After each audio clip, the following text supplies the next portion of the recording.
మరి ఏమై ఉంటుంది సార్? ఒక వ్యక్తి తనకి తెలియకుండానే ఎదుటి వ్యక్తిని చంపడానికి గల కారణం ఏమై ఉంటుంది?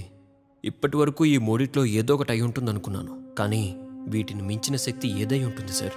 ఈ ప్రపంచంలో మన ఊహకందని శక్తులు చాలా ఉన్నాయి. అవి మన చుట్టూనే ఉంటాయి. ఎక్స్క్యూజ్ మీ, నేను మీతో వస్తాను. నువ్వెందుకు? నేను ప్రాబ్లమ్స్లో ఉన్నప్పుడు అది నన్ను చాలా ఆదుకుంది. నా బెస్ట్ ఫ్రెండ్ తను. మీరెందుకో చేయలేదనిపిస్తుంది.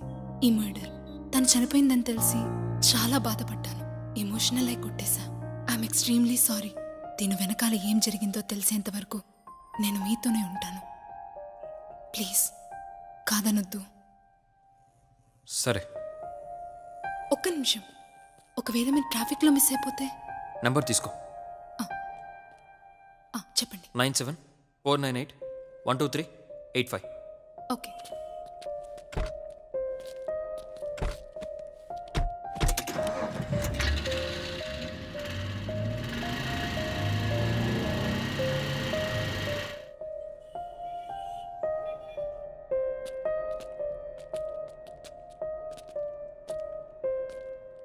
ఓకేరా, నేను డ్రైవింగ్కి వెళ్ళొస్తాను. ఇప్పటికే చాలా పేమెంట్స్ ఆగిపోయినాయి. అవన్నీ క్లియర్ చేసుకొని వస్తాను. ఇదిగో డబ్బులు ఇక్కడ పెట్టాను. ఏదైనా కావాలంటే తనతోనే తెప్పించుకో. రే, నువ్వు మాత్రం బయటికి వెళ్ళకరా. నేను డ్రైవింగ్కి వెళ్ళి వచ్చేటప్పటికి నైట్ అవుతుంది. నువ్వు జాగ్రత్తగా ఉండు, సరేనా?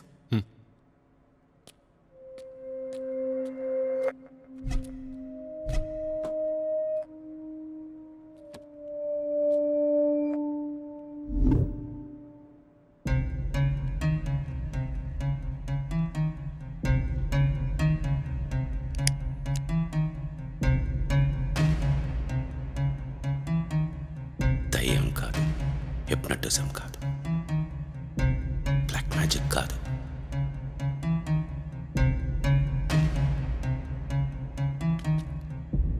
Excuse me.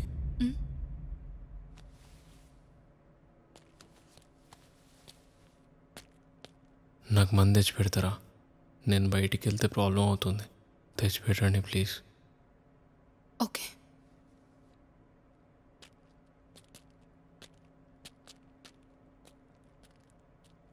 దయ్యం కాదు, హిప్నోటిజం కాదు, బ్లాక్ మ్యాజిక్ అంతకన్నా కాదు. ఇంకేమై ఉంటుంది?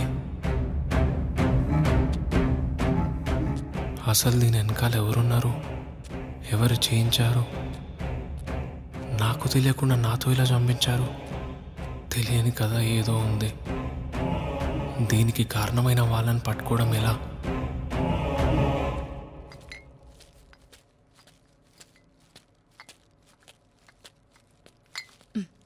ఇదిగో.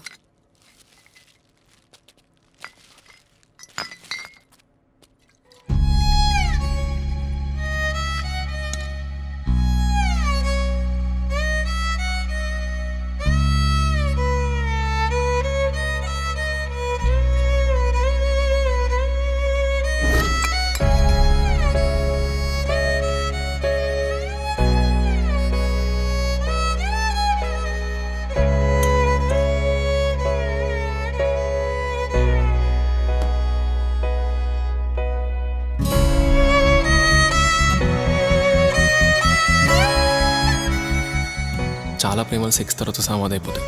అంటే నువ్వు కూడా నన్ను వదిలేస్తావా? ప్రాణాన్ని ఎవరైనా వదిలేస్తారా సున్ను? నిన్ను విడిచిపెట్టడం అంటే నన్ను నేను చంపుకోవడం. అది నాకు ఆత్మహత్య కంటే ఎక్కువ.